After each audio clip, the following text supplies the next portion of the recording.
Salmos. Esto es un barrido bien rápido. Alguien dijo que... la Cote dijo que, y esto es súper importante, dijo los Salmos, pero en verdad es la Biblia. La Biblia nosotros podemos ver que está dividida en tres partes respecto a la comunicación. Ojo, respecto a la comunicación, porque yo puedo tomar la Biblia y dividirla en 100 partes respecto a otro punto, ¿verdad? La Biblia está dividida en tres partes respecto a la comunicación. Y yo creo que los que uno ya dice, oye, ya, córtala de seguir diciendo lo mismo.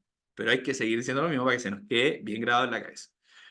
Se divide en tres partes. La primera parte es la comunicación de Dios hacia el hombre. Solamente pareciera que es Dios quien habla al hombre. Pareciera que es una especie de monólogo, porque solamente Dios dándole directrices a la humanidad. Y eso lo podemos ver en los 5 primeros libros de nuestra Biblia, en el Génesis, Éxodo, Levítico, Número y Deuteronomio, donde está la ley, donde está la historia, donde Dios se presenta al hombre, donde Dios se presenta a Abraham, donde Dios se presenta al pueblo. Es Dios continuamente dándole dirección al pueblo. O sea, en la primera parte de nuestra Biblia Dios habla hacia el pueblo. La segunda parte de las Biblias, podemos decir, o del Antiguo Testamento, para ser más exacto, del Antiguo Testamento, la segunda parte es el hombre interpretando a Dios. Dios habla, pero hay un hombre que trata de interpretar esta voz de Dios.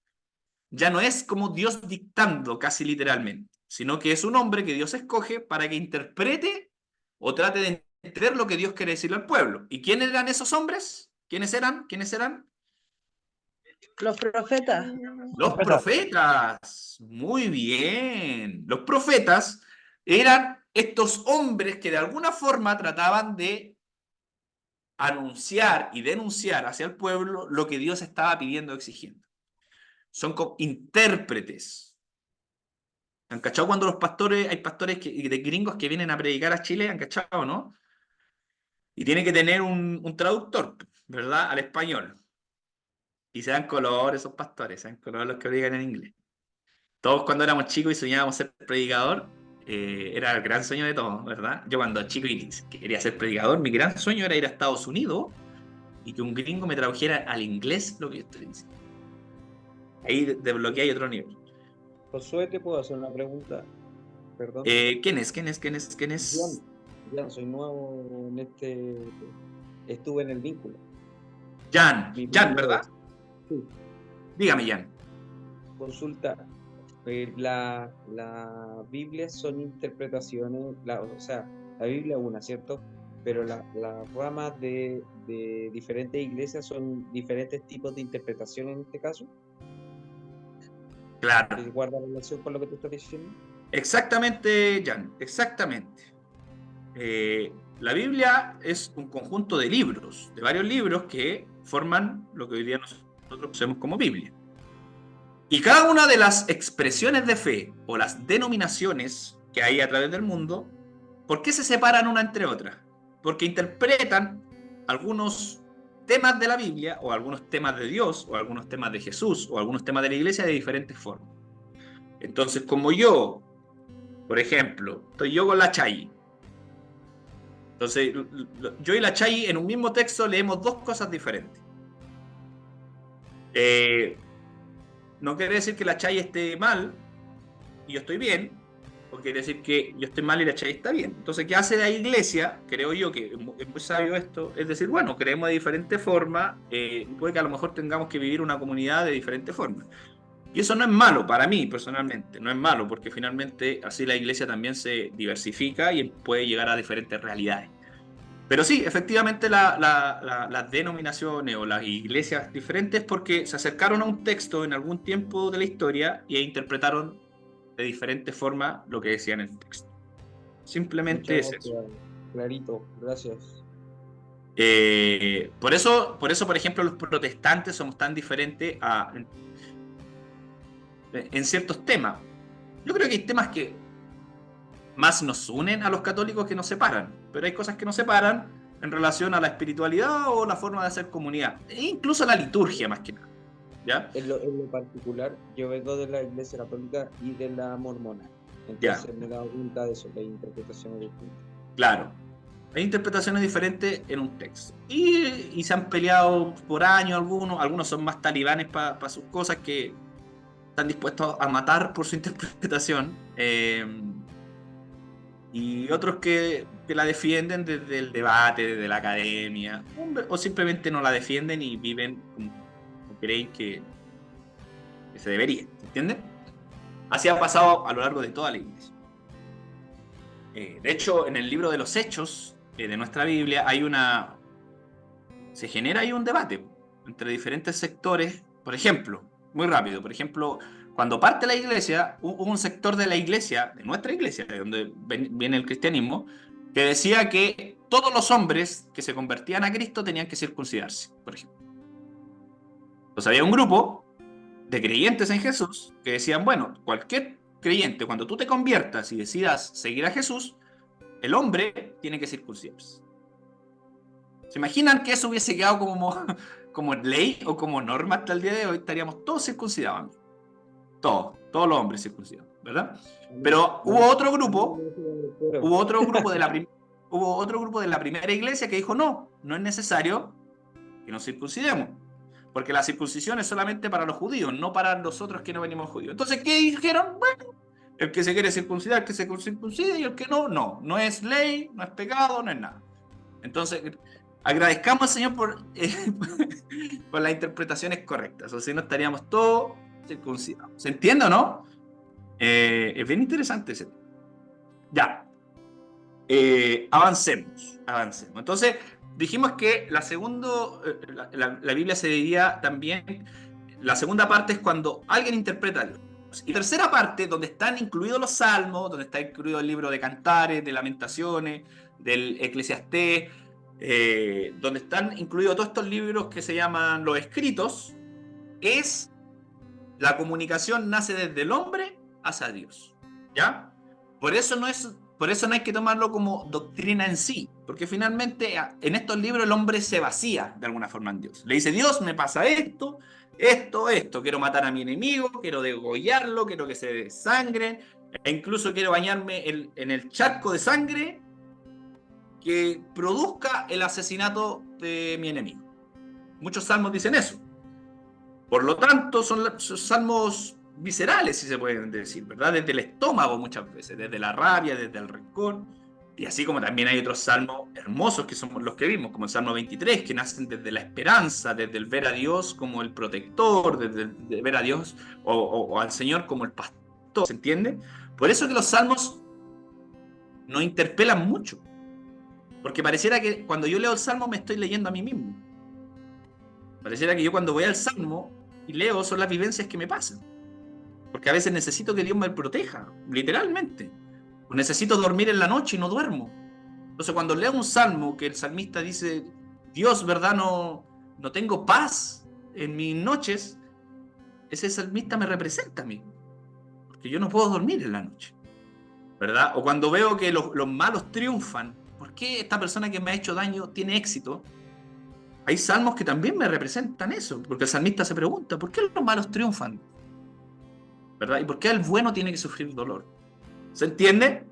¿Se entiende a lo que quiero llegar con los salmos? La humanidad que tienen los salmos. Alguien escribió ahí en el chat y puso la palabra humanidad. Y eso es. Los salmos son la humanidad misma. La humanidad misma. Es el hombre hablando a Dios, quejándose con Dios, amando a Dios, buscando a Dios, rechazando a Dios. ¿Ya? Para ya ir concluyendo, nosotros vimos algunos salmos. Vimos el Salmo 1. ¿Se acuerdan que vimos el Salmo 1? Eran anónimos igual, ¿cierto? Los salmos. ¿Cómo? Eran anónimos igual, ¿cierto? Como que... En su mayoría, sí. En su mayoría los salmos son anónimos. En su mayoría. Hay algunos que sí están asociados a David y a los hijos de David. A Salomón y a algunos hijos de David. Pero en su mayoría son anónimos. Es muy difícil, por la antigüedad de los textos, es muy difícil saber quién escribió el salmo. De hecho, es muy difícil saber quién es el autor de la gran mayoría de los libros de nuestra Biblia. ¿Ya? Es súper difícil saber quién lo escribió.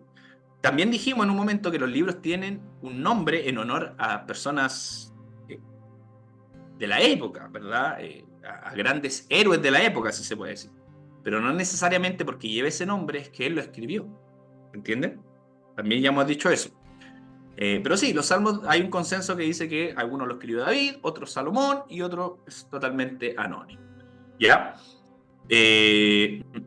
Avancemos. Entonces, el Salmo 1, dijimos que el Salmo 1, ¿cuál fue una de las enseñanzas principales del Salmo 1? ¿Qué nos quiso dejar el Salmo 1?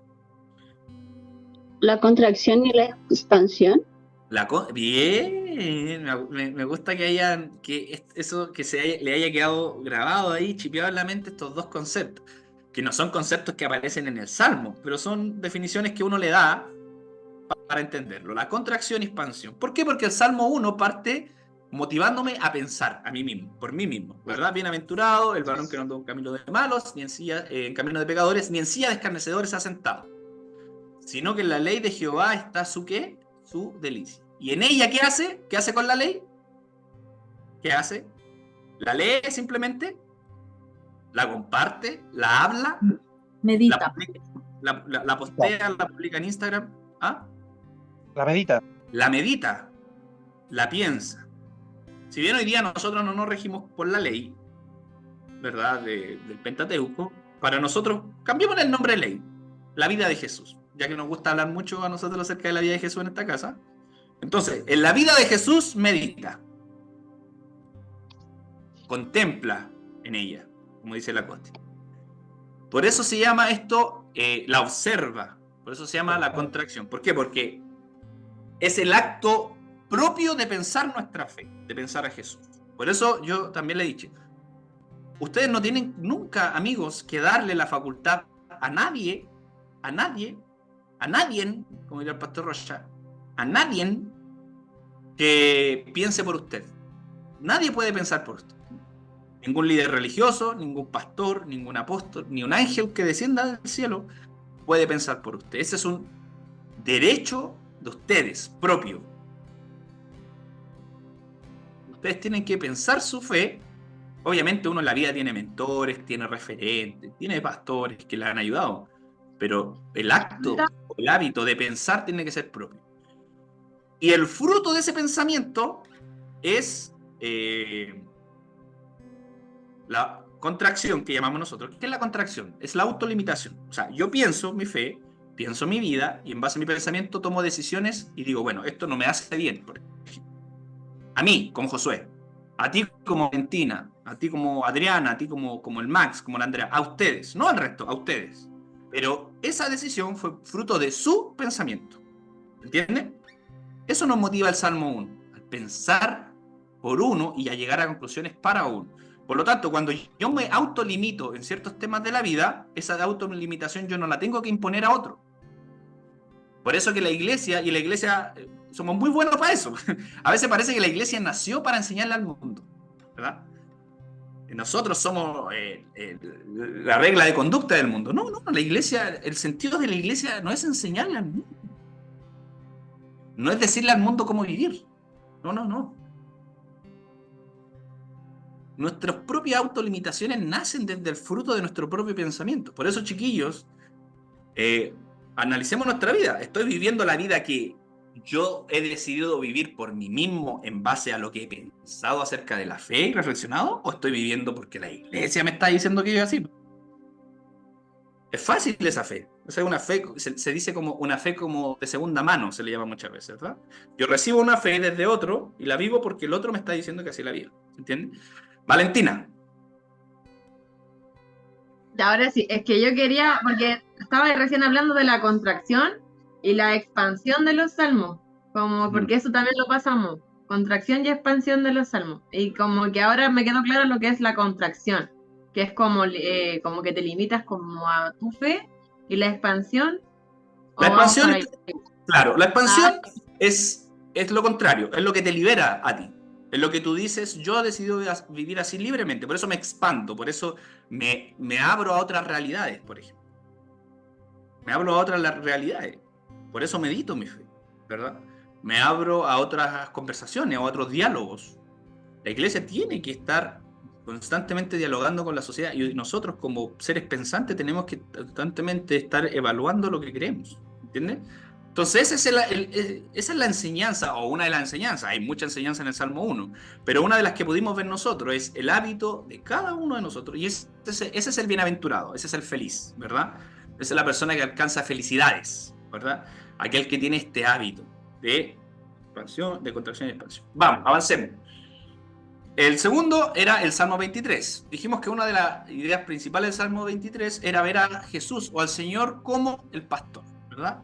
Se define a Dios como un pastor. A pesar de que dijimos que a Dios no se le puede definir, a Dios no se le puede enjaular, no se le puede dar un género, no se le puede dar un nombre único, porque hasta ahí llegaríamos y limitaríamos a la trascendencia y al misterio de Dios. Pero sí podemos describirlo a través de nuestras vivencias, situaciones.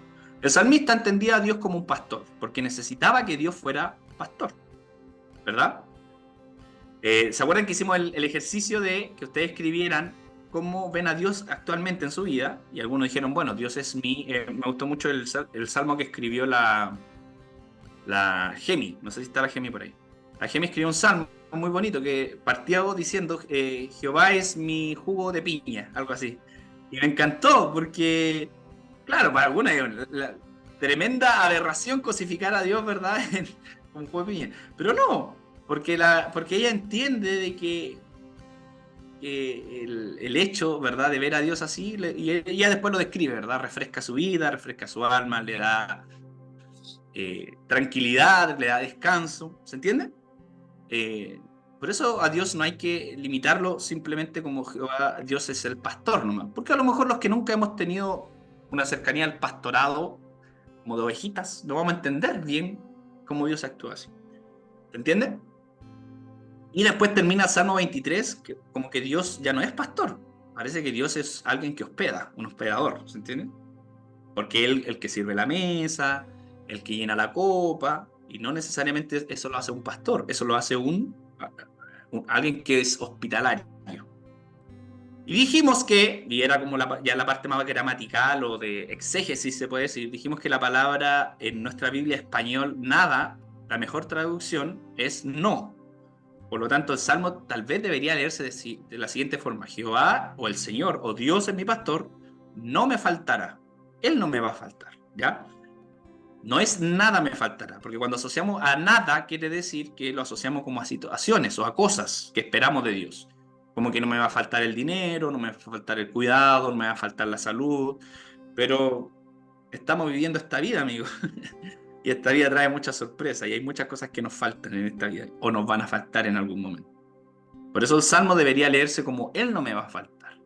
Él, su presencia, su ser, su cercanía, su acompañamiento.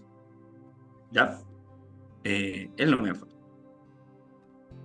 Después nos fuimos al Salmo 91 y en el Salmo 91 dijimos que era conocido como el Salmo del peregrino, que es este hombre que realiza una aventura, ¿verdad? Un peregrinaje, un camino al templo. ¿Para qué? Para pasar una noche en el templo, incubar en el templo y esperar una respuesta de Dios. Y en este camino él pasa por diferentes situaciones malas para su vida, llega al templo, lo reciben los sacerdotes le dicen que va a ser un bienaventurado porque Dios lo libró de muchas cosas, y pasa la noche y Dios le dice, ¿verdad? Porque has puesto a Dios por tu habitación, y vienen las bendiciones, ¿ya? Vamos a pasar rápido ese salmo. Y llegamos al Salmo 139, que es el que vamos a terminar ahora rápidamente en un par de minutitos para irnos al quiz. Tenemos quiz hoy día, chiquillos. ¿Cuál es el quiz? Es la prueba. Todos tienen que hacer la prueba. Si ustedes llegaron hoy día por primera vez a los salmos, ya le hice un barrido de todo lo que pasamos. Así que deberían por lo menos contestar algunas preguntas de la prueba. Chiquillos, la prueba no es para... A ver, no es para que ustedes digan, no sé nada. Simplemente es, de nuevo, como un ejercicio de repetición para que se le vayan quedando los conceptos, para que vayan entendiendo un poquitito más. No es más que eso, ¿ya? Ya, Salmo 139. Y vamos a terminar con la segunda parte de Salmo 139. Vayan a buscar su Biblia, vayan a buscar su cuaderno. Chiquillos, espérenme. Un minuto, vengo al tiro. Un minuto. Mientras buscan el Salmo 139. Busquen el Salmo 139.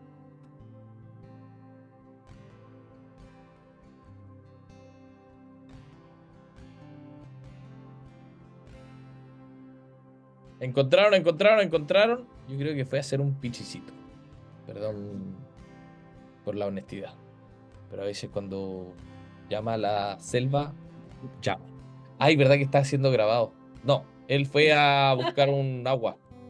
Un agua. Pichino. Él no suele mucho hacer pichi. Él es más como de tomar agua. Harto líquido y aguantarlo hasta que termina la clase. Ya, ¿lo encontraron? ¿Encontraron el salmito? Lo tienen. Ya. Que lo muestren. ¿Estáis haciendo tiempo, Priscila? ¿Cómo? No, hasta acá se escucha el... pss. No. Son bromas. Ya, estoy. Entonces, Es que necesitaba hacer algo. Eh, Ya, Salmo 139. ¿Qué dijimos del Salmo 139? Lo vamos a leer para que todos ya se pongan al día. Dice así. Taca, taca, taca, taca, taca, tan. Vamos a leer solamente la primera parte del versículo 1 al 6. Dice: al músico principal, Salmo de David. Oh Jehová, tú me has examinado y conocido. Tú has conocido mi sentarme y mi levantarme. Has entendido desde lejos mis pensamientos. Has escudriñado mi andar y mi reposo. Y todos mis caminos te son conocidos. Pues aún no está la palabra en mi boca. Y he aquí, oh Jehová, tú la sabes toda. Detrás y delante me rodeaste. Y sobre mí pusiste tu mano. Tu conocimiento es demasiado maravilloso para mí. Alto es. No lo puedo. ¿Qué dice? No lo puedo comprender. Ok. Partimos con la polémica al tiro, ¿verdad? Con la polémica al tiro, que para los que no estuvieron en la reunión anterior, en el SAT, dígame, Bárbara. Es que una cosa chiquitita, que me quedó solo una duda, porque en tu Biblia dice, no lo puedo conocer, ¿verdad? ¿En qué versículo? La que tú leíste ahora, el 139. No, claro, no lo puedo comprender. El versículo 6. Alto es, Ya, no lo y puedo la mía comprender. dice, no lo puedo alcanzar. Bien. Muy No bien. A son mí, en sinónimos. vez de rodearte, sale guarneciste. Y esa es como la duda que a mí de repente me queda en los salmos, porque independiente de la versión bíblica que sea, ¿Ya? como cuando hace la conclusión final, Ujú. no son sinónimos, No, pues, conocer y alcanzar no es lo mismo. no es lo mismo. ¿Qué Esa hacemos era con eso? mi duda, gracias. Pero nos dejaste la duda ahora, ¿viste? ¿Qué hacemos con eso? Usted el profesor, pues caballero. Está bien, gracias, Bárbara. Igual lo habían explicado, ¿no? ¿Alguien habló? Sí, Vale. que volvimos al principio. ¿Quién es el dueño de la verdad? O sea, ¿cuál es el...? Ahí tendríamos que volver al principio ya, pero principio, pues, El ¿verdad? huevo, la gallina. Claro, tendríamos que volver a conversaciones ya bien profundas. Pero para no enredarnos tanto, amigos, y después a lo mejor este tema lo podemos ir tocando profundamente, por eso siempre le digo, chicos, cuando lean un salmo o cuando lean la Biblia, lean por lo menos 5 versiones, ¿ya? Por lo menos 5 versiones, porque no hay una versión oficial de la Biblia. La mayoría de nosotros, los cristianos, nos llegó la Reina Valera, ¿verdad? Y pareciera que la pusimos como sagrada, ¿verdad? Como la única versión. Y hay muchas versiones de la Biblia. Y por eso es bueno leer varias. Porque hay versiones que la traducción cambia literalmente. O hay versiones que quitan versículos. Entonces, peor aún, porque digo, ¿qué hago? ¿Me quedo con el versículo? Hay otra Biblia que no se queda con el versículo, que lo saca a rajatabla, ¿cachai? ¿Qué hago con eso? Lo que yo sugiero y siempre recomiendo, chiquillos, es que a veces tenemos que leer el texto ya en lo global, ya para no caernos y entramparnos también como en la palabra misma, sino como en el global del texto. Y cada uno también en su propio discernimiento y cercanía al texto o su relación con Dios va a decir, bueno, esto significa para mí esta forma, ¿se entiende? Tampoco la idea es como, a ver, desechar la riqueza del texto por una palabra, ¿ya? A pesar de que esa palabra puede ser súper importante que se traduzca bien. Pero por eso tenemos que leer varias versiones. ¿Por qué digo esto? Y muchas gracias a la Bárbara porque nos dijo eso. Aquí se generó una polémica grande. Yo casi bloqueo de Instagram a la Chayi, casi se termina la clase, ¿verdad? Pero fue bacán, fue bonito. ¿Por qué? Porque nos dimos cuenta, y yo le hice una pregunta, y le hago una pregunta a ustedes. Cuando uno lee el Salmo del 1 al 6, este Salmo siempre, ojo, del 1 al 6, solamente del 1 al 6, siempre ha sido leído como un Salmo casi como de admiración a Dios. Dios, tú conoces todo. Mira lo que dice el salmista. Tú lo conoces todo, me examinas, conoces el sentarme, mi levantarme, ves mis pensamientos, mi reposo, mi andar, los caminos míos te son conocidos, ¿verdad? Aún ni siquiera llega la palabra a mi boca y tú ya la sabes, ¿verdad? Estás detrás de mí, delante de mí, me rodeas. Entonces, claro, la primera impresión de esta lectura es alguien que está maravillado, como lo dice una de las versiones, maravillado porque está frente a un Dios que lo conoce todo, ¿ya? Pero si nosotros ponemos, a ver, otras versiones, o podemos tal vez a lo mejor ver entre líneas el Salmo, hay palabras que también en su traducción deberían ser ayudarnos a comprender el espíritu del Salmo. Por ejemplo, la palabra conocer, dijimos que la palabra conocer en hebreo es esta palabra que la voy a mandar acá. Hakar, ¿verdad? Que algunas Biblias, la que tengo yo, se traduce como escrutar. Tú me escrutas. Escrutar es como... alguna Biblia dice, en vez de traducir tú me conoces, tú me sondeas. O sea, ya es una cuestión más profunda, no tanto de la superficialidad. Pero esta palabra particularmente se utiliza frecuentemente en la guerra. Cuando un pueblo o una tribu va a espiar para atacar a otra tribu. Esta palabra se utiliza más en un contexto hostil que en un contexto de conocimiento, ¿verdad? Recíproco, ¿verdad? Cuando mutuamente nos conocen. Porque hay muchas palabras. Por ejemplo, está la palabra yadá. La palabra en hebreo yadá significa conocer. Cuando dice nuestra Biblia que Adán conoció a Eva, conoció a la mujer, utiliza la palabra yadá. Y esa palabra se utiliza no necesariamente, pero en su mayoría como un conocimiento sexual, como que fueron una carne, ¿verdad? Yadá. Hay muchos miembros de esta iglesia que les gusta mucho esa palabra, yadá, porque es un conocimiento más íntimo, ¿verdad? Si el salmista hubiese querido expresar de esa forma este salmo, hubiese puesto yadá, pero que singular que el salmista puso jacar, que jacar significa literalmente cuando un pueblo va a espiar a otro para ser atacado. Después, el salmista en el versículo 3, en mi Biblia, en el versículo 3 dice, en el versículo 5 dice, detrás y delante me rodeaste y sobre mí pusiste tu mano. El salmista utiliza la palabra, ¿verdad? Cuando dice me rodeaste detrás por delante, es la palabra tusur, así mismo. Que esa palabra, bien, Are, que esa palabra no tiene nada de afectuoso, nada de bonito, sino más bien es un apretar, es una mano que aprieta casi como con violencia algo. Entonces el salmista está viendo a Dios como esta mano, no que lo está necesariamente protegiendo, sino que lo está asediando, lo está apretando, lo está empujando, casi como violentamente. Por lo tanto, cuando yo empiezo a entender del versículo 1 al 6 lo que le está diciendo el salmista a Dios, de alguna forma el salmista le está diciendo a Dios, no me dejas tranquilo. Pero no, y no me dejas tranquilo es donde voy estás tú. Casi como que me aprietas y me incomoda. De alguna forma el salmista le está diciendo a Dios, lo que tú haces conmigo no me dejas ir para ningún lado. Es una persona que no lo deja hacer, ¿verdad? Nuestras Biblias, cuando lo leemos al español, o leemos poéticamente, pareciera que el salmista se maravilla, pero entre líneas el salmista le está diciendo a Dios, estoy tratando de alejarme de ti, y realmente apareces en todos lados. Y para el salmista pareciera que no le provoca un sentimiento de bienestar esta presencia de Dios. Esta presencia de Dios le está provocando incluso hasta rechazo.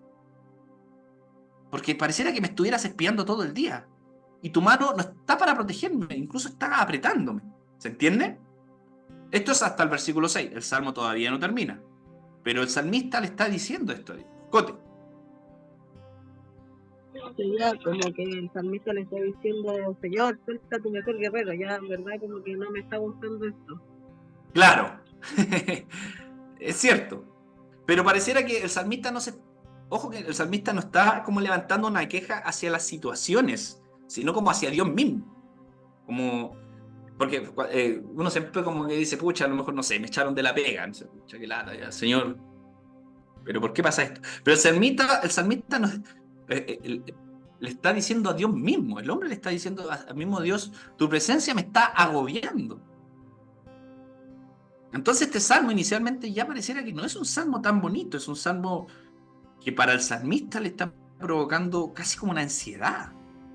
Dios lo pone ansioso a este tipo. Y nos dimos cuenta que varias veces nosotros leímos este salmo como muy de la forma, ¿verdad?, maravillada. Pero en definitiva es el salmista que quiere estar huyendo de Dios. De hecho, después lo describe. Danilo. Yo noté esto como que el salmista dice, me tiene rodeado de una forma exagerada. Me tiene rodeado de una forma exagerada, claro. Es como rodéame, pero ya no tanto. ¿Se acuerdan que dijimos que el Grupo Rojo escribió una canción de este salmo cuando dice, me tienes rodeado por completo? Es una canción súper linda, muy bonita, y que nos evoca como la presencia de Dios protectora, que lo es, ojo, de nuevo, que lo es. Pero en este caso particular, en este salmo, el salmista pareciera que se está quejando de la presencia de Dios. Entonces, ¿qué hace el salmista? Vamos, avancemos. En el versículo 7, el salmista dice, bueno, si esta presencia me está agobiando, busquemos una salida. ¿Dónde? A ver, naturalmente, si a nosotros hay alguien que nos está asediando, nos está molestando, nos perturba, nos quita la paz, la tranquilidad, ¿qué hace uno? Naturalmente huye de ese lugar, ¿verdad? O instintivamente trata de huir de la persona o de la situación. Y es lo que hace el salmista, pareciera que está tratando de huir de Dios. Y en el versículo 7 lo traduce y dice, ¿a dónde miré de tu espíritu? Y a mí me daba gracia porque yo siempre he leído este salmo como claro, muy, muy bonito, ¿verdad? Dios, ¿a dónde iré? Si ahí estás tú. Pero pareciera que en el fondo el salmista quiere puro escapar de Dios. ¿A dónde iré de tu espíritu? ¿Y a dónde huiré de tu presencia? Si subiera a los cielos, ahí estás tú. Y si en el Seol hiciere mi estrado, he aquí, también estás. ¿Verdad? Y si tomare las alas del alba y habitar en el extremo del mar, aún... Y aquí parece que cambia la cosa, dijimos, ¿verdad? En el versículo 10 pareciera que cambia la cosa. Entonces, ¿qué hace? Quedémonos hasta aquí. El salmista huye de Dios. Dice, bueno, tengo que huir de este espíritu y no puedo. Si subo al cielo, naturalmente estás ahí. Y el salmista pone una duda. E incluso si voy al Seol, ¿verdad? Ahí estás, donde pareciera que naturalmente no está Dios para el pueblo judío. Hablamos un poco del tema del infierno, pero no lo vamos a hablar ahora para no extenderlo, de cómo era el infierno judío, ¿verdad? Y cuál es el infierno nuestro que hemos tomado, ¿verdad? Desde nuestra tradición cristiana. ¿Verdad? Pero el versículo 8, quedémonos en el versículo 8, dice, y si en el Seol hiciere mi estrado, ahí estás.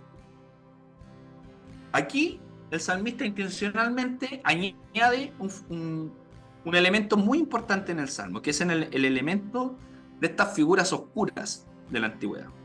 Chiquillos, antiguamente los judíos creían mucho, por ejemplo, en los fantasmas. Aunque ustedes no crean en los fantasmas, el judío antiguo creía en los fantasmas. Cuando ven a Jesús caminando por el mar, ¿qué dicen? Pensaban que era un fantasma, ¿no?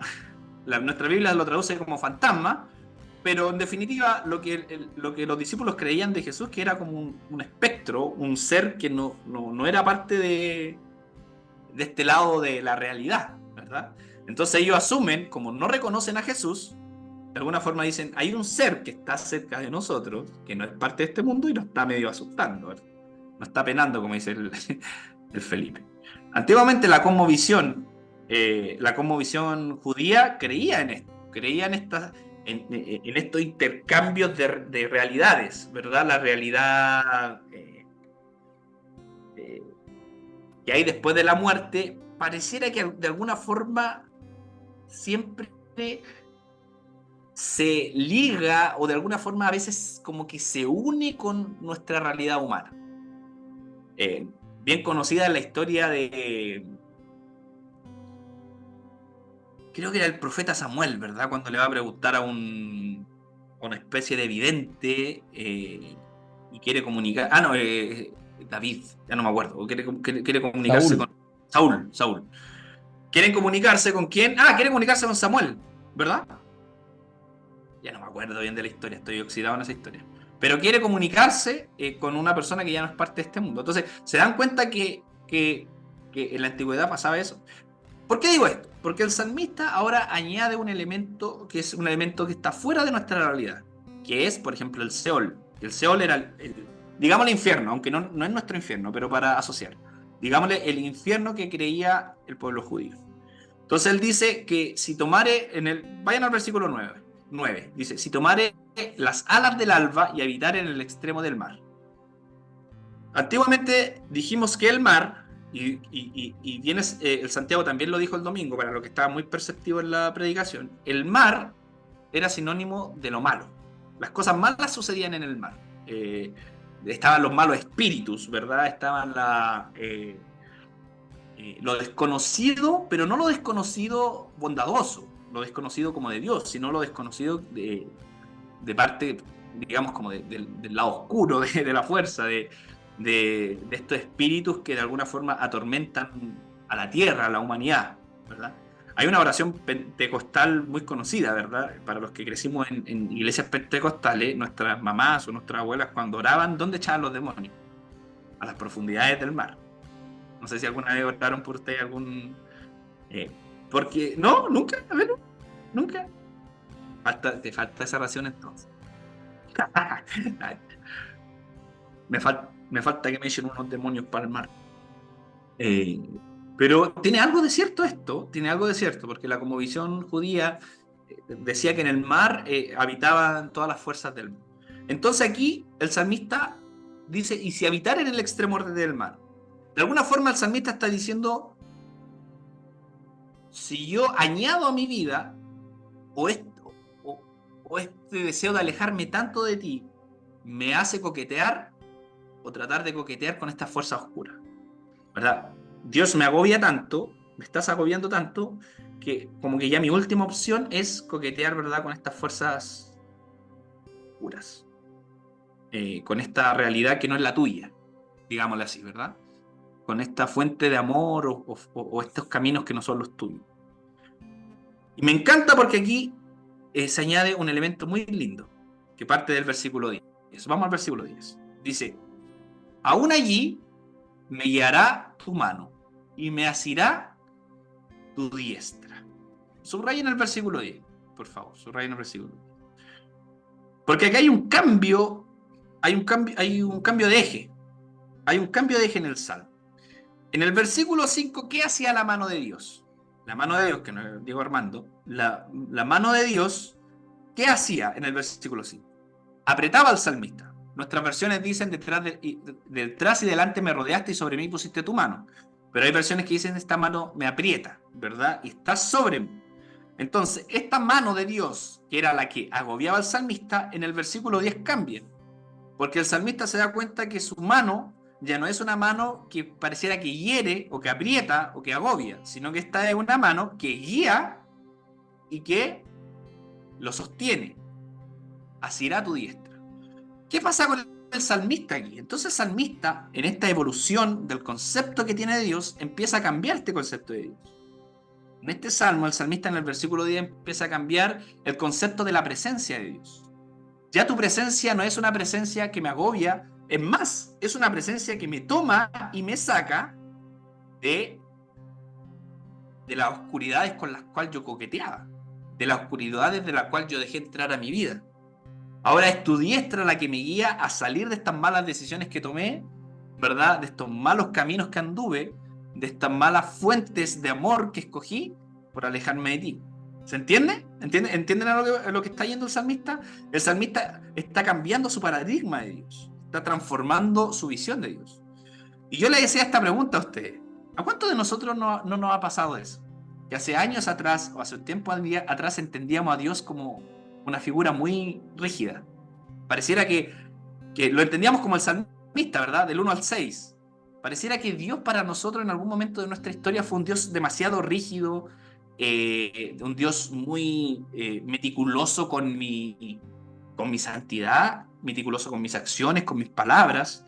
Y pareciera que, claro, disfrazábamos nuestro servicio a Dios como un acto de amor, pero finalmente nuestro acto de amor estaba muy condicionado porque a lo mejor Dios podía hacernos algo, ¿verdad? Pareciera que mi amor hacia Dios, en mi primer acercamiento a Él, estaba muy condicionado por el infierno. Y pareciera que en nuestra historia como cristianos cambia el paradigma. De alguna forma cambió. Hubo algo que cambió el paradigma y que ahora este Dios ya no es el Dios que me está agobiando, sino es el Dios que me guía, que me sostiene. Pero no quiero que lo respondan ahora, pero respóndanlo ustedes. ¿No es la historia de nuestra vida también este salmo?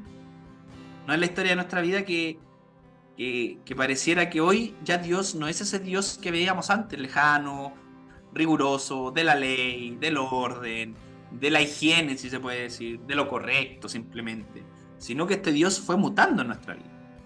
Y ahora no es el Dios que me aprieta, sino es el Dios que me guía, ¿verdad?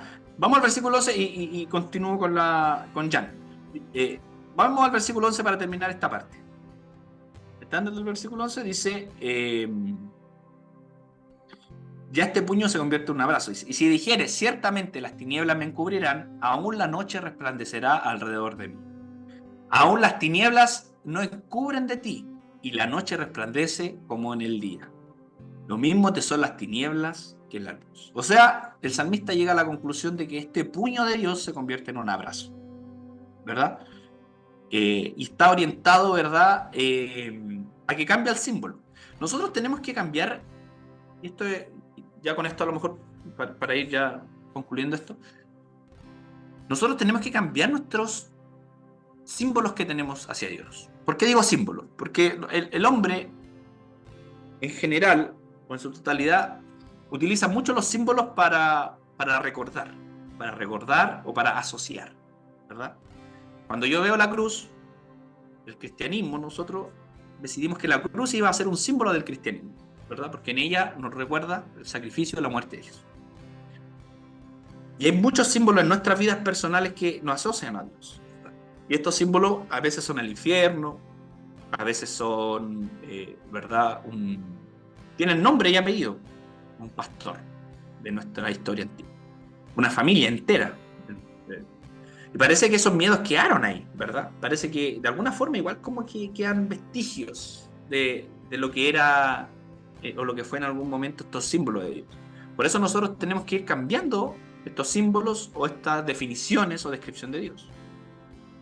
Pareciera que a veces tendríamos que mutar a la ternura de Dios, ¿verdad? Cambiar el simbolismo de Dios. Ya no es un Dios de ira, sino es un Dios tierno. Al regazo de Dios. ¿Saben lo que es el regazo, no? El regazo es la parte que se... Me encanta a mí siempre esa palabra, me ha gustado toda la vida. El regazo es la parte que está arriba de los muslos, que se la asocia, ¿verdad?, a la madre cuando tiene a su bebé. Ese es el regazo. Ese es el lugar más tierno que puede haber en el mundo. Cuando una madre está teniendo a su hijo, lo tiene en su regazo, lo tiene como arriba de su muslo. Ese es el lugar para el bebé de mayor protección, cuidado, ternura. Entonces, a lo mejor hay simbolismos que nosotros tenemos que cambiar de Dios y hacer el esfuerzo por cambiar. ¿Ya? Hacer ese esfuerzo. El esfuerzo que está haciendo tal vez el salmista, ¿verdad? De cambiar esta mano empuñada de Dios por una mano abierta que guía. ¿Y eso qué? De nuevo, ¿cuándo vamos a cambiar eso? Cuando realmente nosotros decidamos pensar nuestra fe y vivir nuestra experiencia. Avancemos para ahí terminar. Vamos con la tercera parte del Salmo que dice del 13 en adelante. Porque tú me formaste mis entrañas. Ahora el salmista se está yendo cuando era un embrión, ¿verdad? perdón si a lo mejor utilizo los tecnicismos medicinales y me equivoco porque no soy médico, no soy, ¿verdad? Pero voy a tratar de hacerlo lo mejor posible. Ah, espérenme, tengo que enchufar el computador, si no se me... Ya.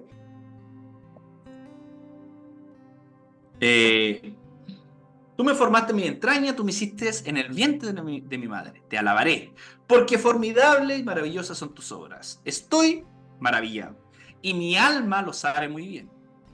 No fue encubierto de ti mi cuerpo.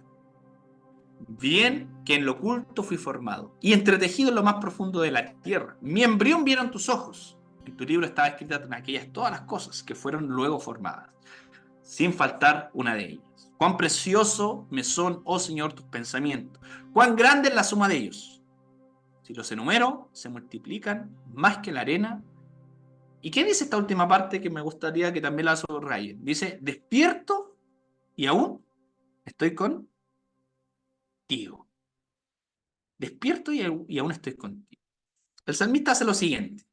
Vuelve a su formación.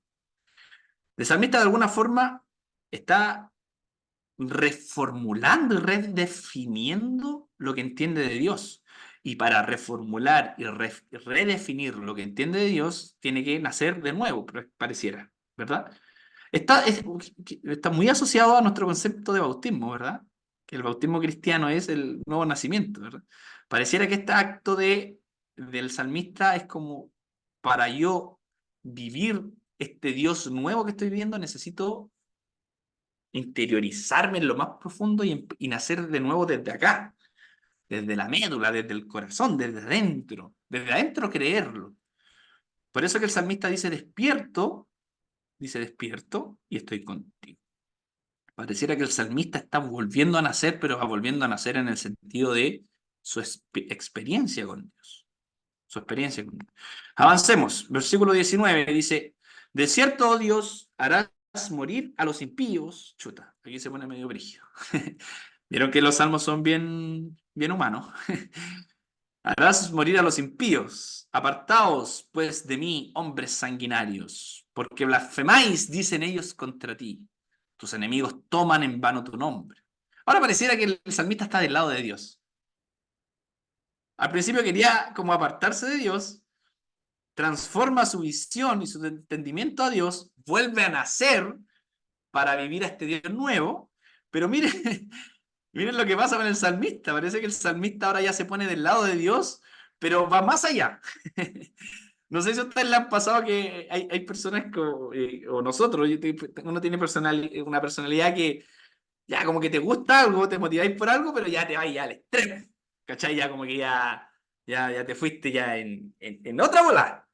Y pareciera que el salmista hace lo mismo. Parece que ahora está del lado de Dios, pero ahora incluso quiere matar a los enemigos de Dios. Como que Dios no le está mandando a matar enemigos, pero quiere quedar tan en la buena con Dios y quiere quedar tan cerca de Dios que, ¿sabes qué, Señor? Estoy tan de tu lado que matémoslo a todos. ¿Se das cuenta? Pasa eso. Es muy humano eso. Por eso los salmos son muy humanos. Está tan del lado de Dios que incluso quiere... Todos son enemigos de Dios ahora. Salmo, versículo 21 dice, ¿no odió, oh Jehová, a los que te aborrecen y no enardezco contra tus enemigos? No odio. Y pareciera que se jacta con Dios, se jacta ante Dios. Dice, Señor, yo también odio a los que te aborrecen. Y el 22 dice, los aborrezco por completo. Los tengo por enemigos. Porque si los enemigos tuyos, Señor, van a ser mi enemigo. Y estoy tan cerca de ti, tan ligado a ti, que todo lo que tú odies, yo voy a odiar. O lo que creo que odias. Ojo, lo que creo que odias. 23. Vuelve a bajar el hombre. Se le baja la revolución. Se le baja la revolución al salmista y dice, Señor, examíname. Examíname, Señor. Y conoce mi corazón. Pruébame y conoce mis pensamientos. Y ve si hay en mí camino de perversidad y guíame en el camino eterno.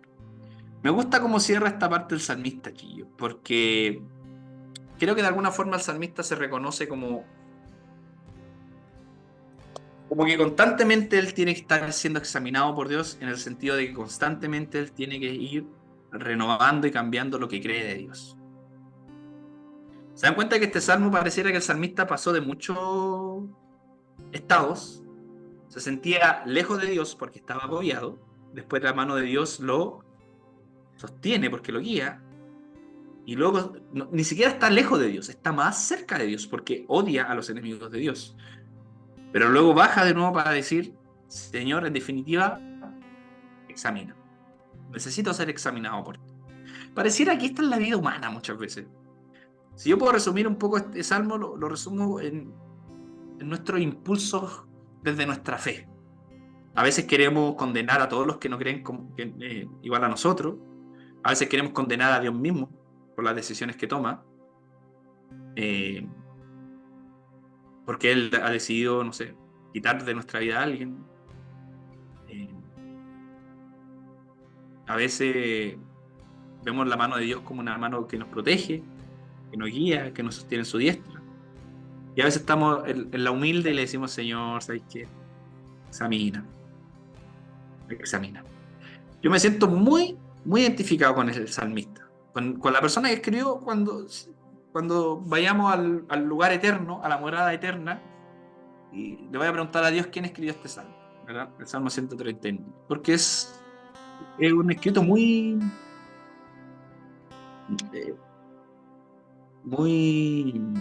humano.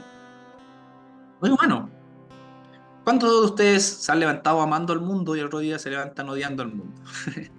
¿Cuántos nos levantamos amando a Dios y el otro día no queremos nada con Él? ¿Cuántos nos levantamos amando a su iglesia, la comunidad, y el otro día destruimos la comunidad por nuestras acciones, por nuestras palabras? Creo que de alguna forma tenemos que quedarnos con cómo termina el salmista. Como termina el salmista, dice, examina de Dios y conoce mi corazón. Pruébame y conoce mis pensamientos. Señor, ayúdame a evaluar mi vida constantemente. Y constantemente, y vuelve a examinar. Y guíame en el camino eterno. Qué bonitos los salmos. ¿Vieron que los salmos son muy humanos? Son muy parecidos a nosotros. Terminamos, como dijo, nada, terminamos, amigos. Terminamos. Gracias por escuchar atentamente esta serie, por escucharla con harta atención, con harto respeto. Sé que muchos se llevaron algo bonito, que ahora ven los salmos como de otra forma. Espero que sigan leyendo más salmos, porque también se van a encontrar a ustedes en esos salmos. O se van a encontrar a una antigua Belu, a lo mejor. A una antigua Bárbara, a una antigua Pili, a una antigua Cote. O cuando lean van a encontrar al nuevo Ulises, al nuevo Samuel.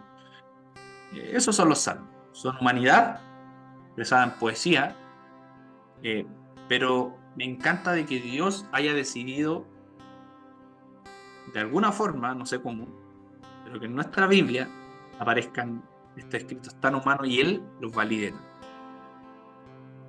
Porque si no los validara nuestro Dios, en nuestra Biblia habría pura ley y pura historia.